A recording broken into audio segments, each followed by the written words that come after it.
The country of Portugal has now joined the growing list of countries that are throwing out socialist leaders and embracing more conservative, maybe right nationalism. We're going to talk about these labels in a second. In an election this weekend, Portugal chose what they're calling center right leaders from the Democratic Alliance, and more members of the Chega party won seats than ever before. They call them far right. Again, we're going to discuss these labels with someone who knows better than the rest of us, Alexandre Guerrero. He joins us today. He's a political scientist and a Portuguese. Thank you so much for joining me. It's a pleasure to join you, Natalie. I hope everyone is doing okay. So let's go. Let's do it. Okay, so I don't like these labels and the sort of generalization of them, but can we sort of discuss in general, is it true the way the media presents it that this is more of a center right move in the elections this weekend? Yes, absolutely. We have the political situation in Portugal, and the political environment is actually turning right. I wouldn't say necessarily center right, but I would say at least right, because the majority and the most important right wing parties, they were elected, and they are able to form a majority, an absolute majority at the parliament. So we can say that at least they are part of the right wing, also because the coalition, the Aliança Democrática, the Democratic Alliance coalition, they are a group of three parties. First, the Social Democrats, which is actually curious because Portugal is the only country in Europe where social democracy and the Social Democratic Party is a right wing party. In all other EU countries, these are social democrats. They are part of the left ideology. So Portugal is an exception on this. They are center-right party, but then they form a coalition with the right-wing conservatives of CDS and also with the monarchs, so which are also used to be known as being conservatives. Then we have Chega, and I totally disagree with the label that the media put on Chega, because Chega is not a far right party. They are on the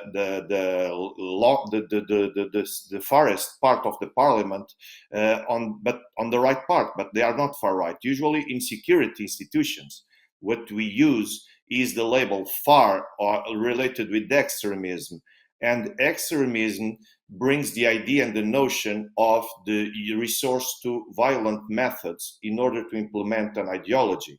For example, we have a far left party at the Portuguese parliament, Bloc de Esquerda, because many of their sympathizers and their followers, what they usually do, they are involved in activist groups that often they go and they use violence in order to implement their methods. For example, the eco-ambientalists groups, whatever you want to call them, they usually use some kind of violent methods. Yes. Even the antifas also here use violent methods against people on the street that are Yes, I can related. give you one example. My friend, we live in Portugal too. A friend of ours went to a play in Cascais, and it was a play about a transgender person, but they had cast a non transgender actor in that role. So transgender activists assaulted my friend and her children as they were entering the play in an extremely unpleasant way. That's far right, far left, rather. And it Or left. exists here. That's Yeah. extremism. That's extremism. Yes, it There's is. a difference between being a radical, where you defend and you support, okay, some bold ideas in general, political or social ideas, but at least you don't get into violent methods in order to make them be possible and become real in your country. When we speak of extremism, we usually speak of those who don't have any kind of doubts or any kind of fears of going into violence in order to implement that ideology. And that case that you just mentioned, that's part of far left. They have resource to extremist methods like Bloc de Esquerda, which are known for that kind of methods as well. When we speak of Chega, we don't have it. They are not, for example, the Hammerskins. The Hammerskins here in Portugal, the neo-Nazis, they support a party which is known as Ergete, Rise Up. Is in translation, it gives this name. They have this name, Rise Up. There's where they are the extremists. Chega only have conservative people. The problem is that here politicians know that Chega was able to come to the political environment and change everything. No one, people were used for the last 50 years to have only two parties leading the political intentions and dominating the political spectrum in the country. Now suddenly you have Chega, and you need Chega to get the majority on the right part. If you want to form a government, you need Chega support. Otherwise, the left part wing of the parliament, they will reject the possibility and the chance for the Democratic Alliance to form a government. So there's no way we can call Chega a right-wing party. They are not right-wing. They are on the rightist side of the parliament seated, but this doesn't mean that they are extremists. I just wanted to clarify this because the labels used by the media are way too dangerous. And I remember that on the night of the elections, one reporter spoke with a member of the Socialist Party, and he asked him, "What do you think of today's victory from far right?" This is pure journalism becoming activism. They are just trying to poison the mind of the Portuguese people in order to create any kind of bigotry from the people against this kind of parties. So I think it's way too dangerous. We must clarify all these concepts because they are not far right. They are right-wing movements, or if you want to call them security right movements, because they support and they tend to support a harder way of using the security forces in order to provide security to the people. Right. Well, I can't wait for your response to this. My son is an eighth grader, and his English teacher flat out told him that the Chega Party is bad in an English lesson, while also paying lip service to the fact that students should read for themselves and form their own opinions, and having, freedom, academic freedom of thought, and then flat out just saying this is bad. She's not a Portuguese person, but this is happening in an international school. And so obviously she is being disrupted. She's following the media narrative that they are far right and therefore bad. What's your response to that? First, I'm shocked Yeah, me too. because And that's pissed. I'm yes, pissed. at the same time as well. And we are not here supporting Chega or any other party, but No, I'm we supporting should be my neutral. son's right to make his own opinion and not be led by an English Exactly. teacher. Exactly, but that's the kind of things that are becoming common in public schools, not in private schools. That's the first time I believe it's not the only case, but that's the first time I hear such case, because usually that's happening in public schools, and I know a lot of cases in public schools when actually teachers are way too rude and way too harsh on kids in order to support that. They can't defend Chega party, they can't defend some other right-wing movements. And I know, for example, that concerning the case of Russia against Ukraine, that there are Russian kids also feeling this kind of treatment by their teachers. Like, for example, they're saying, listen, being blackmailed by the teachers. Your country is attacking innocent people. This is being done in public schools in Portugal to kids. Now, that a teacher that should be neutral, despite the opinion that teacher has, this is absolutely unacceptable in my country, because they are trying to brainwash kids in order to feel them, to make them feel rejected for support any kind of party. So, of course, kids will wish to have the acceptance of all others from the group. They don't want to be the black sheep that stands aside supporting and liking a different thing that everyone is calling bad. So this is absolutely unacceptable. I believe that in such case, it should be made and formally made a complaint to the supervisors, to the director of the school, because the kids should be normal. And but then you touched in a very sensitive point, which is Chega is bad, but listen, you have all the freedom of thought here. You should search for information. So this is an image. This reflects the image of what is Western values today. You have freedom of thought, but freedom of thought under some narrow options that we provide to you. You can only search in this, and this source. You don't have a totally and complete freedom of thought. So you can only have freedom within the standards and the borders that we set out for you. So if this is freedom, then I don't want to imagine what a dictatorship is. So because people here complain, for example, that in Iran and in China, the political candidates are pre-selected by government institutions. Okay, maybe Yeah. this shouldn't happen. But here, okay, we pre-select the books and the sources where you have all freedom to choose. So this is basically the same. Right. And I suspect that people with left leaning opinions feel more empowered to share them in these inappropriate situations because it's right leaning opinions that are reported disproportionately to left leaning opinions. I know that's true in the United States. I don't know if it's true in Europe, but I suspect that it is. But I also feel like it's a slap in the face of any of those kids' parents who are Portuguese voters who may support these for legitimate reasons, may support these parties. So, can you tell me what are the platforms that they are rejecting? These voters that voted for the Democratic Alliance and the Chega party. What is it that they're saying no to?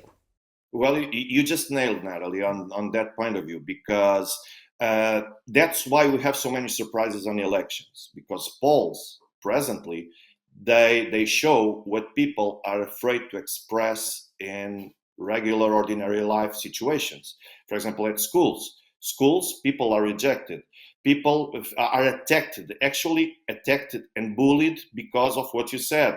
The left wing supporters, they feel empowered not only by the group, but also by the institutions themselves, because they feel that the government is giving them power in order to address and tackle a scourge, which is called right-wing thoughts, conservatism. All that should be tackled, should be addressed. So the institutions are unable and are unwilling to fight and to make a contrary situation out of this. Also at work, also at universities, where usually, for example, we had some Chega events in universities here in Portugal, even before the elections, and they were simply attacked by the left-wing supporters on those institutions, on those platforms. So what does this mean?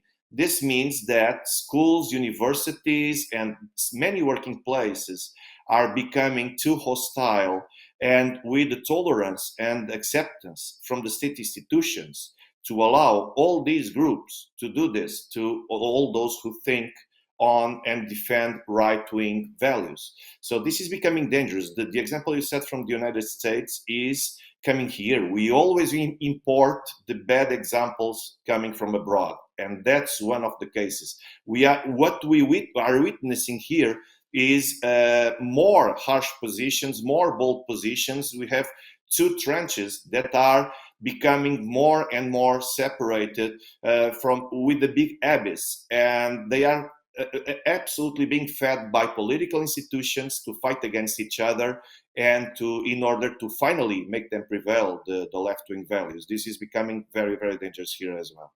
Okay, can you just delineate what are the left wing values that are winning at the polls then? Is it let's see. Well, the things is it an embrace of left wing values or a rejection of Antonio Costa's NATO alliance and green agenda? Or is it both of those things? What is it that Portuguese people want? We can speak of both of those things. For example, left-wing values presently are only wokeism. Wokes are an equal or a synonym of left-wing values. Yeah. Everything that's considered to be transgender, quota system, anti-racist quotas, and what I mean by anti-racist quotas and values is to make the white Christian man seen as a villain of the society. He is the responsible for all the evil that's happening in the society. Even yesterday, I was at a court, and at the court, there was some kind of ad. And on that ad, the state institutions wanted to represent what's the Portuguese society. So they had a black man, then they had a woman, and then they had an older woman looking with more or less that kind of look from a transgender, so on and so forth. Where was the white man? The white man is no longer being used as a symbol of the Portuguese society. So why? Because what the left-wing parties and movements are trying to spread is not only that fight against NATO, but the problem is not only that, is the way that they are doing it. They are doing it in a very dangerous way. Even days ago, I saw a video of a pro-Palestine supporter that absolutely he danified, he made damage to a canvas in a museum. So what does this mean?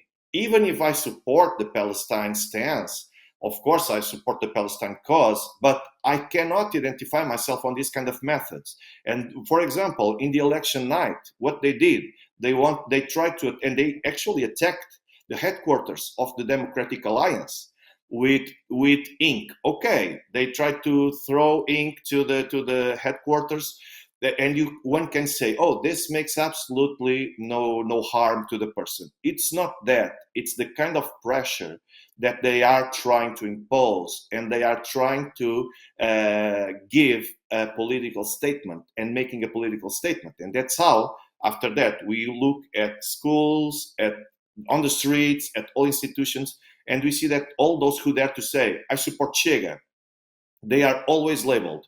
Now we have a new label, for example, for ADN, which was it's for those who don't understand this, being used in Portuguese. ADN is the synonym for DNA. So it's a kind of a game made with the words for a political party.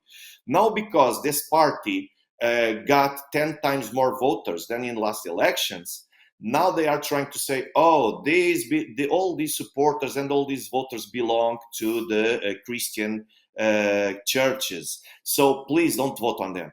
Everyone on the right wing that are part of a right wing party has a label in order to try to make people not to vote for them. But you know what? All these red lines that they wanted to draw in order to allow people not to vote on these parties, they are absolutely failing, because the Portuguese public stands usually in silence. But when comes the time to put the cross there on the vote, then you see the truth. And that's how you get then these results that for many are surprising, for many others are not. And I understand that what Chega means for people. They got over 1 million votes, which was very expressive. And even the Democratic Alliance, they didn't grow as much as was expectable. So, which means that probably people are shifting to the Chega party. And what we see more and more is people starting to lose fear, to say, I'm part of Chega, I support Chega, which is important, of course, but state institutions provide all kind of support for the wokes to impose their rules on the others. Now we see sort of, I just want to ask you this last question, the archetype of Andre Ventura, who is the leader of Chega, being used in a juxtaposition with just, say, Trump or Giorgia Meloni. Now we see the rise of Jordan Bardella in France. So are they sort of getting this archetypal treatment by the media as extremists, but really it's more of a central position and the people can see through it?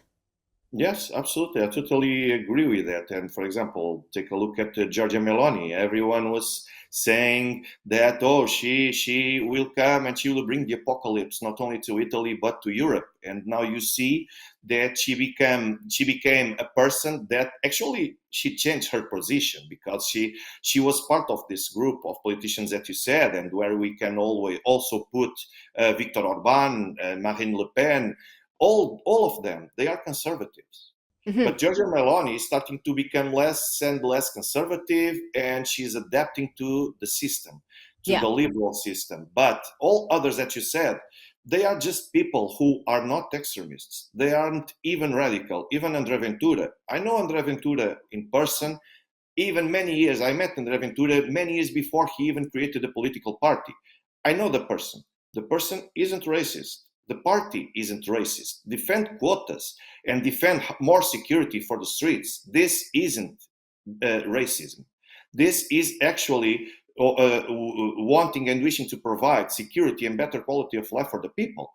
Of course, that if you say, let's just reject some kind of people of color or people of a certain nationality, now that's racist. But this is not what André Ventura does.